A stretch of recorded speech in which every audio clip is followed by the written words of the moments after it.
Hello, it's Vincent back here again. I hope you're all having a good day, good week, whatever. And I'm back to basically continue this series of videos where I go into detail about each main aspect of Sinisterism as I define it, and basically just talk a little bit more about each of the topics and go a little bit more in depth because, as you know, people on the left-hand path, we know that not only is the left-hand path complicated, but life is complicated, and so there's always a lot of detail to be had, a lot of things to consider, a lot of things to pontificate on, and this talk is going to center around a very important part of Sinisterism, and it's because it's the part that, to me, basically not only got me into the left-hand path, but kind of is the left-hand path. This is a concept and a topic that is so ancient and so old, yet so beautiful and filled with such mysticism and philosophy and human nature, and it's just what we're going to talk about today is something that's very close to my heart, and that is the adversarial force. The Satans, the Lucifers, the Iblises, the Myras, the antinominian forces of the world's religions. If you're in the West, of course you know him as Satan, the devil, Lucifer, whatever you'd like to call him. Of course, those on the left-hand path know that those three terms are actually totally different. They mean completely different things. It's just that over time they've been kind of melded to mean the same thing, pretty much. So basically, Sinisterism, although it encourages and totally, is for exploring different paths, different pantheons, different forces across the occult universe, Sinisterism has, and as far as I am concerned, will always have a focus on the adversarial force, and that's because, as I've mentioned before and on my blog, sinistra was the old Latin word for left, and being a left-handed in that time period was associated with wickedness, evil, basically being like othered, And so for us on the left-hand path, we have no problem with that, and we kind of fit right into that mold, and we kind of step right into that role, you could say. Not that we're acting, but you know what I mean. It's easy for us. And so, because things that are evil are usually just parts of human nature that most humans don't want to look at, they don't want to pay attention to, the symbolism is just right there, and it comes back to the Satan, the adversary of the conditioned people, the adversary of the conventional way that things are. So, although Sinisterism encourages the use, veneration, and invocation, or evocation, of any force the practitioner chooses, pagan, whatever, there will be a focus, and should be, on the more dark, antinominian, and adversarial forces. This is not to put a box around nor limit practitioners. This is the path of Sinisterism. And throughout history, the left has been associated with evil or energy of opposites. Now, one thing I want to make very clear is this has nothing to do with politics. So, one thing that Sinisterism does not care about in any capacity is politics. And so, sorry, just making sure the candle's not burning wax everywhere. And so that's not what I mean by left. By left, I mean the opposite of the mainstream, the opposite of convention. So let's talk a lot of it. When you were young, chances are good, basically I'd say like 85%, 90%, that you were told about a god, and I guess you could say an anti-god. So there's the good spirit and there's the bad spirit. And there's this kind of duality where there's good and there's bad. And that really is it. And you never really get taught that some things are okay in certain situations and some things are not okay in other situations. You get taught a very dualistic good, bad, good, evil, light, dark, and you get kind of this weird education about white and black, that it's just like that's what the world is. There's no gray areas, And I think most of us are smart enough to know that isn't. Sorry, that isn't necessarily true, but it still has an effect on us, and that can tend to change the way we think about even authority. If you notice, people who are very religious, oftentimes they kind of adhere to authority more. They care about what an authority figure says or thinks or something like that, because it kind of psychologically makes them be a follower, so to speak. And what I kind of feel, whether you believe in the adversary literally or not, I'm not going to get into that right now because, as I just got done talking about my previous video, Sinisterism does not hold any relevance towards or any relevance rather towards theism. I don't care what you believe because my methods will work for you. My philosophy will work for you regardless of whether you believe in something or not, because you have yourself, and that's all you need on the left-hand path. However, whether you believe in it or not, it would be hard to argue that the adversary in all its forms throughout history is just completely an externalized concept of what humans not only feel inside, have always felt inside, but have felt the need to deny that they feel inside. Now, this is a concept that has been talked about forever, since the concept of Satan has arrived in the West. The concept of, maybe Satan, the spirit of Satan, the concept of Satan actually holds more relevance and holds more value to the human spirit and to the human condition than the gods, because Satan, and when I say Satan, I should kind of make this clear, I mean the adversary. I do consider Satan and Lucifer, to be important in my pantheon, very important, but to me, any and all adversarial force in any paradigm, in any path, in any religion, basically, is the same thing, if that makes sense. Iblis,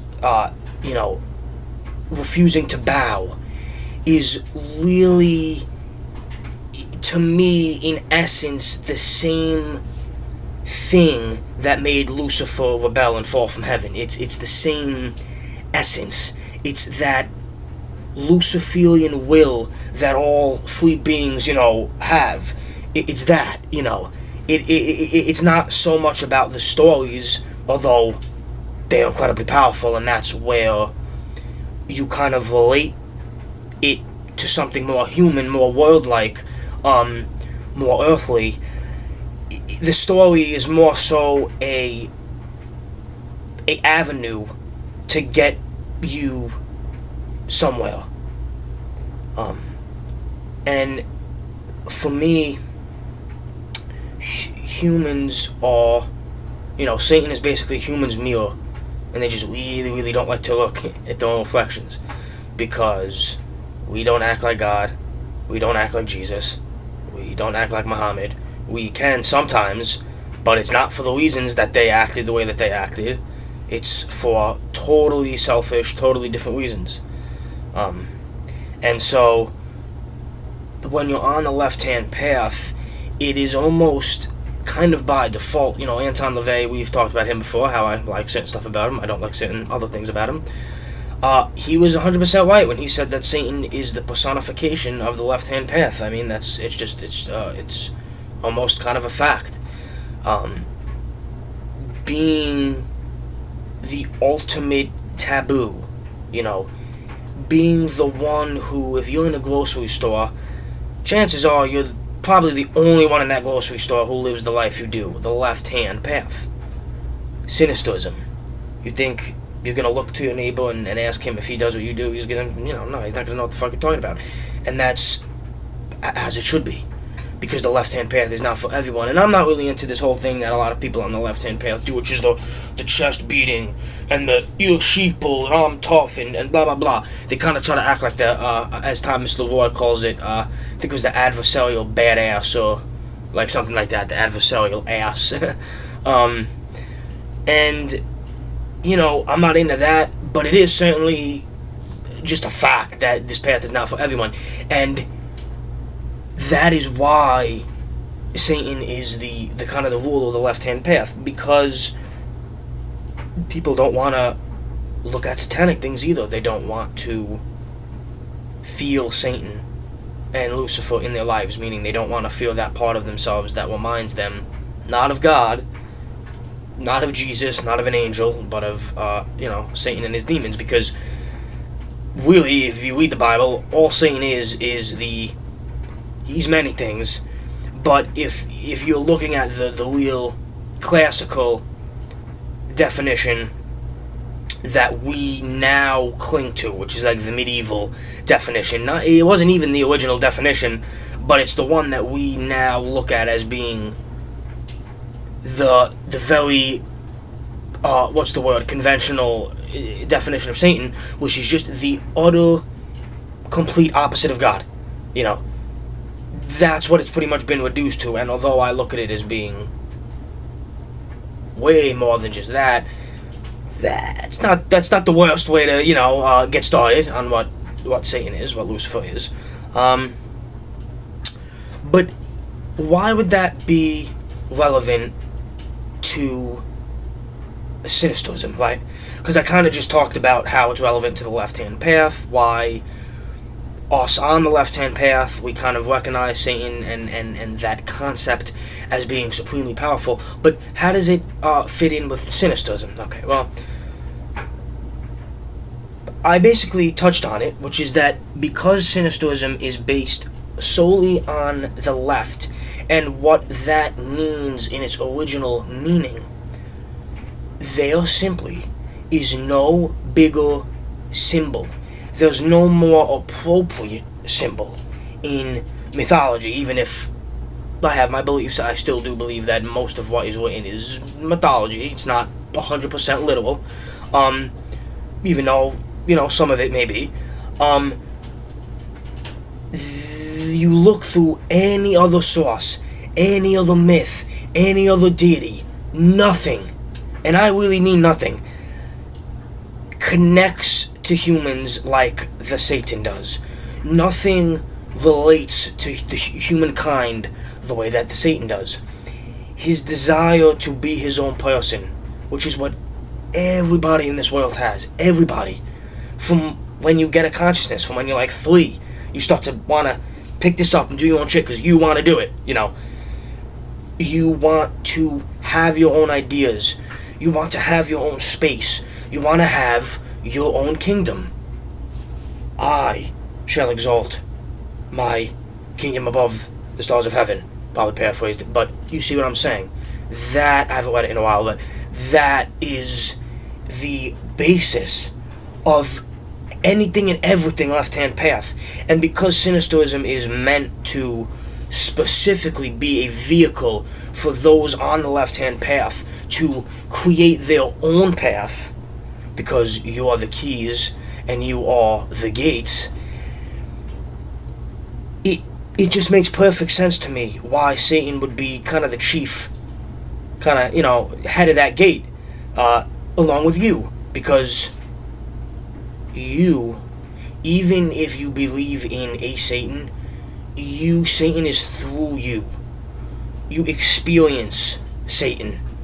It is so much less of this external thing that is coming to you.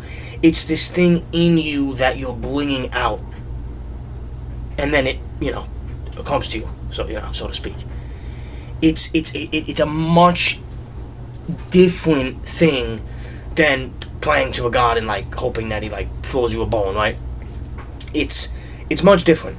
And just reading about Satan and reading about who he is in any form, the Islamic devil, even religions that could be not even super theistic, like Buddhism, even has a figure, Mala or Mala, I don't know how to pronounce it fully, but that is totally in line with an anti-god, a much more human figure.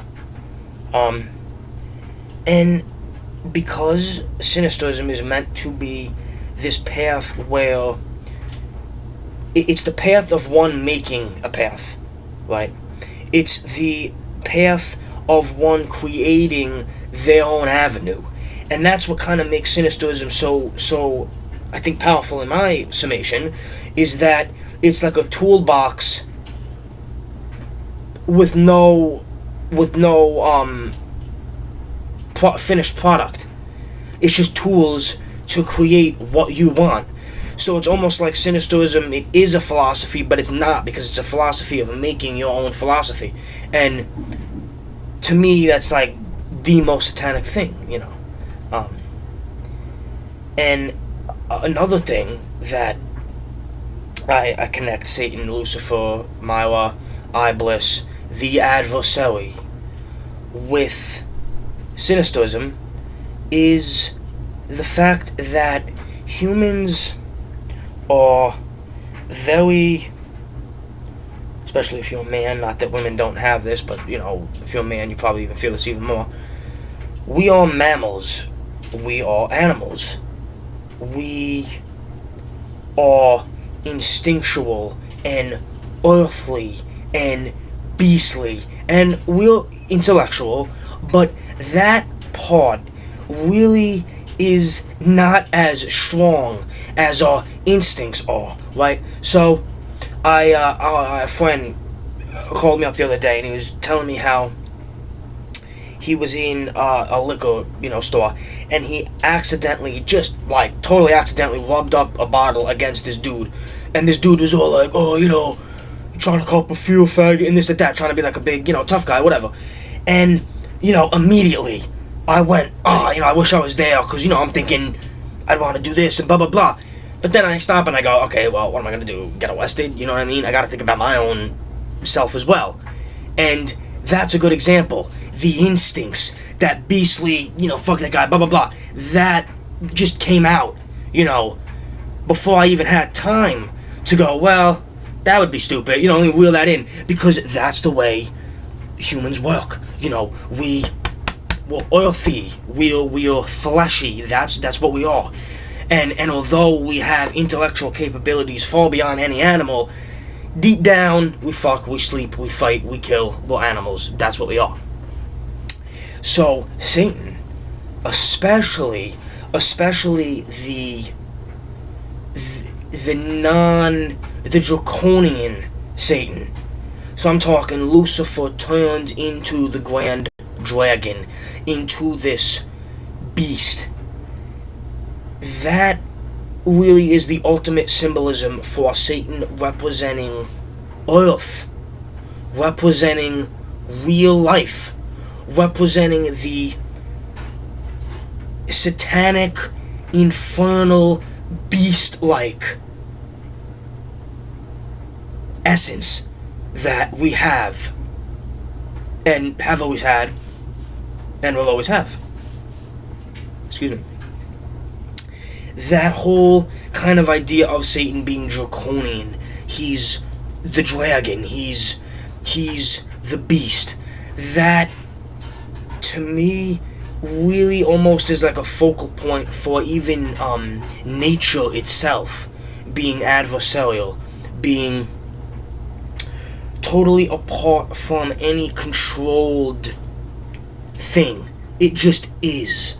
It just does. It just was, and it always just will be. And that's what Satan represents. And that idea has been kind of talked about and flirted with and, passed around for forever.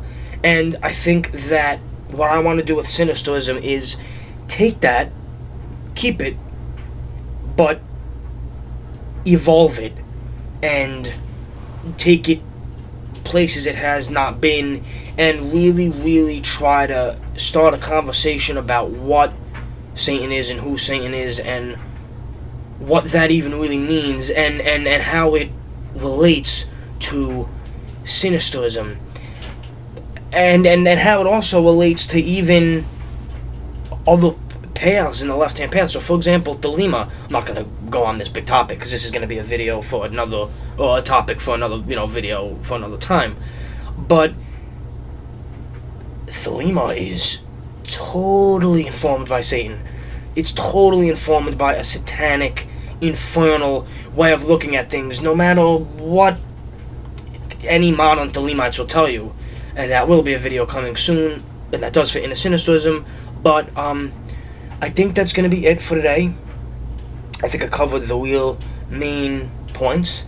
I will absolutely return to this topic, as I will all these other topics, because again, they're just material for pontification, without a doubt. And I hope you all enjoy the rest of your day. Please, if you have any questions, comments, pontifications, anything, just anything that's in that head of yours, between those ears, please comment. You can send me an email. I put my blog, here, so you could find my email on my blog, and you can email me. You can do whatever you want. So, hail Sinistra Arcana, and bye-bye, everybody.